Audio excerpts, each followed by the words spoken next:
공인중개사 시험 어렵다고요? 40문제 중 24개만 맞히면 합격입니다. 과목별 40점, 평균 60점. 그게 끝입니다. 5문제 중 3개만 맞춰도 충분합니다. 오늘도 합격을 향한 10분 루틴. 지금부터 2024년 제35회 시험 2차 2교시 26번부터 30번 문제 시작합니다. 공부 루틴은 채널길 26번 문제 국세기본법령 및 지방세기본법령상 국세 또는 지방세 징수권의 소멸시효에 관한 설명으로 옳은 것은 1번 가산세를 제외한 국세가 10억 원인 경우 국세 징수권은 5년 동안 행사하지 아니하면 소멸시효가 완성된다. 2번 가산세를 제외한 지방세가 1억 원인 경우 지방세 징수권은 7년 동안 행사하지 아니하면 소멸시효가 완성된다. 3번 가산세를 제외한 지방세가 5천만 원인 경우 지방세 징수권은 5년 동안 행사하지 아니하면 소멸시효가 완성된다. 4번 납세 의무자가 양도소득세를 확정신고하였으나 정부가 결정하는 경우 국세 징수권을 행사할 수 있는 때는 납세 의무자가 확정신고한 법정 신고납부기한의 다음 날이다. 5번 납세 의무자가 취득세를 신고하였으나 지방자치단체의 장이 결정하는 경우 납세 고지한 세액에 대한 지방세 징수권을 행사할 수 있는 때는 그 납세 고지서에 따른 납부기한의 다음 날이다.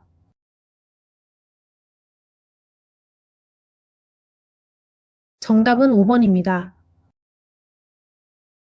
해설입니다. 국세징수권 소멸시효는 국세기본법에 따르면 원칙적으로 5년이며 5억 원 이상인 경우 10년입니다. 따라서 1번은 틀렸습니다. 지방세 징수권 소멸시효는 지방세기본법상 원칙은 5년이며 5천만 원 이상이면 10년입니다. 따라서 2번과 3번은 틀렸습니다. 국세의 징수권 발생 시기는 정부가 결정하는 국세의 경우 법정 신고기한이 아니라 결정된 때부터 징수권이 발생합니다. 따라서 4번은 틀렸습니다. 지방세의 징수권 발생 시기는 납세자가 취득세를 신고했더라도 과세관청이 결정하는 경우 납세고지서에 따른 납부기한의 다음 날부터 징수권을 행사할 수 있습니다. 따라서 5번이 정답입니다. 27번 문제 종합부동산세 법령상 주택에 대한 과세에 관한 설명으로 옳은 것은 1번 신탁법 제2조에 따른 수탁자의 명의로 등기된 신탁주택의 경우에는 수탁자가 종합부동산세를 납부할 의무가 있으며 이 경우 수탁자가 신탁주택을 소유한 것으로 본다. 2번 법인이 이 주택을 소유한 경우 종합부동산세의 세율은 1000분의 50을 적용한다. 3번 거주자 갑이 2023년부터 보유한 3주택, 주택수 계산에서 제외되는 주택은 없음 중 2주택을 2024년 6월 17일에 양도하고 동시에 소유권이 전등기를 한 경우 갑의 2024년도 주택분 종합부동산세액은 3주택 이상을 소유한 경우의 세율을 적용하여 계산한다. 4번 신탁주택의 수탁자가 종합부동산세를 체납한 경우 그 수탁자의 다른 재산에 대하여 강제 집행하여도 징수할 금액에 미치지 못할 때에는 해당 주택의 위탁자가 종합부동산세를 납부할 의무가 있다. 5번 공동명의 1주택자인 경우 주택에 대한 종합부동산세의 과세표준은 주택의 시가를 합산한 금액에서 11억 원을 공제한 금액의 100분의 50을 한도로 공정시장가액 비율을 곱한 금액으로 한다.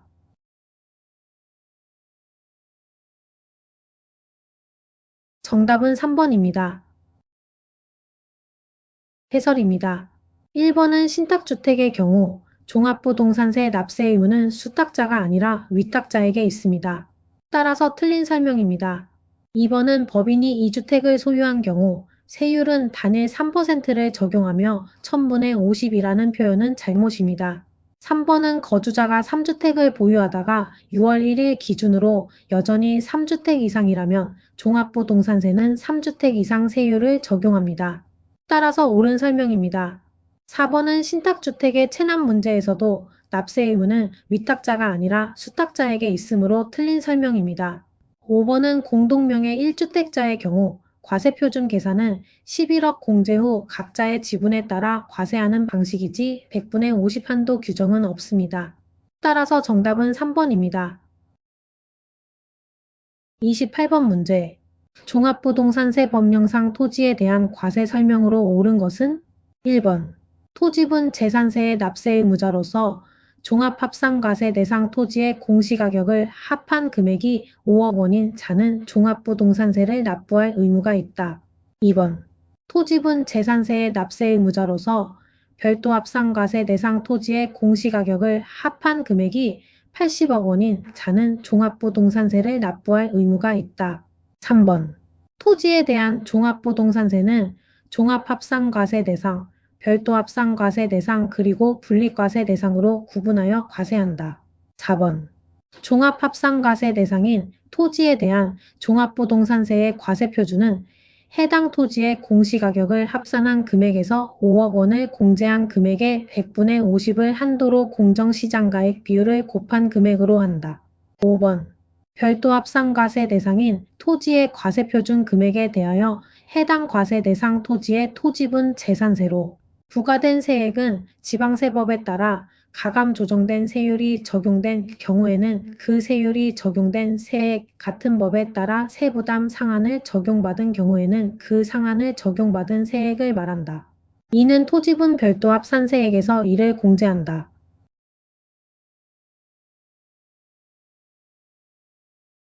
정답은 5번입니다. 해설입니다. 1번은 오답입니다. 종합합산과세 대상 토지는 공시가격 합산액이 5억 원 초과일 때 과세됩니다. 따라서 5억 원은 과세 대상이 아닙니다. 2번은 오답입니다. 별도 합산과세 대상 토지는 공시가격 합산액이 80억 원 초과일 때 과세됩니다. 3번은 오답입니다. 토지분 종합부동산세는 종합합산과세 대상과 별도합산과세 대상으로만 구분됩니다. 분리과세 대상은 종부세 범주에 포함되지 않습니다. 4번은 오답입니다. 종합합산과세 대상 토지의 공제 금액은 5억 원이 아니라 80억 원 별도합산을 기준금액 5억 원 일반으로 나눈 값으로 구분되며 공정시장가액 비율 적용 방식 설명이 일부 잘못되었습니다. 정답 별도합산과세 대상 토지의 과세표준 금액에 대해 이미 납부한 토지분 재산세 세액은 종부세 산출세액에서 공제하도록 규정되어 있습니다. 따라서 정답은 5번입니다. 29번 문제. 지방세 법령상 취득세의 취득 당시 가액에 관한 설명으로 옳은 것은 단 주어진 조건 외에는 고려하지 않음. 1번. 건축물을 교환으로 취득하는 경우에는 교환으로 이전받는 건축물의 시가표 준액과 이전하는 건축물의 시가표 준액 중 낮은 가액을 취득 당시 가액으로 한다. 2번. 상속에 따른 건축물 무상 취득의 경우에는 지방세법 제4조에 따른 시가표 준액을 취득 당시 가액으로 한다. 3번. 대물 변제에 따른 건축물 취득의 경우에는 대물 변제액 괄호 열고 대물 변제액 외에 추가로 지급한 금액이 있는 경우에는 그 금액을 제외한다 괄호 닫고 올 취득 당시 가액으로 한다. 4번. 법인이 아닌 자가 건축물을 건축하여 취득하는 경우로서 사실상 취득가액을 확인할 수 없는 경우에는 시가인정액을 취득 당시 가액으로 한다. 5번. 법인이 아닌 자가 건축물을 매매로 승계 취득하는 경우에는 그 건축물을 취득하기 위하여 공인중개사법에 따른 공인중개사에게 지급한 중개보수를 취득 당시 가액에 포함한다.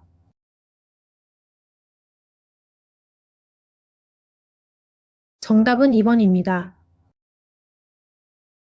해설입니다. 1번은 잘못된 설명입니다.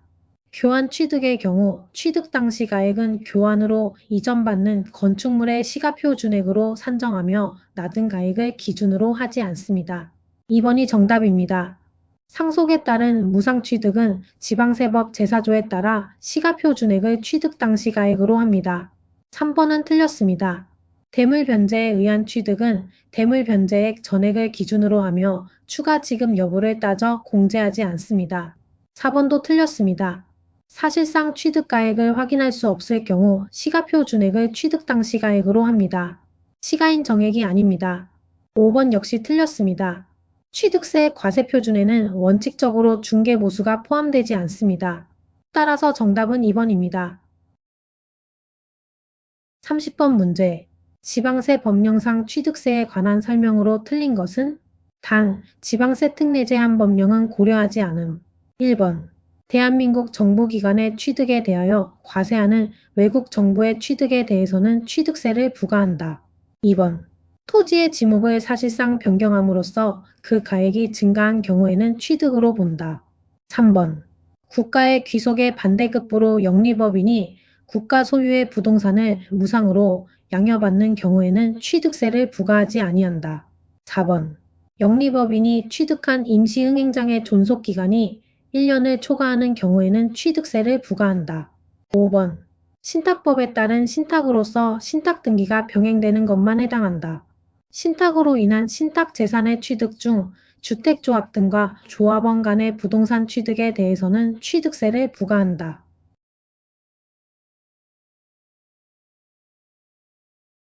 정답은 3번입니다. 해설입니다.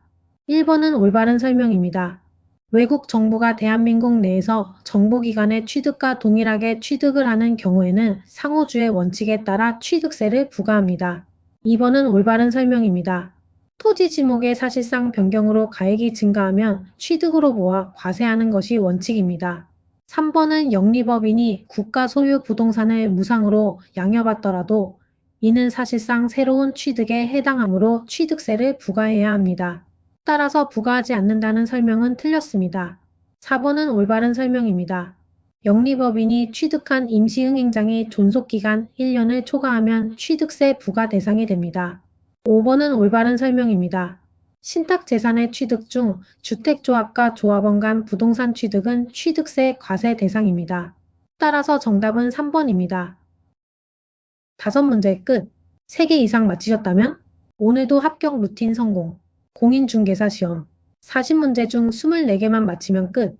과목별 40점 넘기고 평균 60점이면 합격입니다. 매일 딱 10분. 이게 진짜 합격 습관. 좋아요는 루틴 유지의 비타민. 구독은 합격까지 함께 가는 출석 체크. 하나씩 쌓아가는 합격 습관. 다음 영상에서도 함께 할게요. 여러분의 루틴 응원합니다. 공부 루틴은 채널길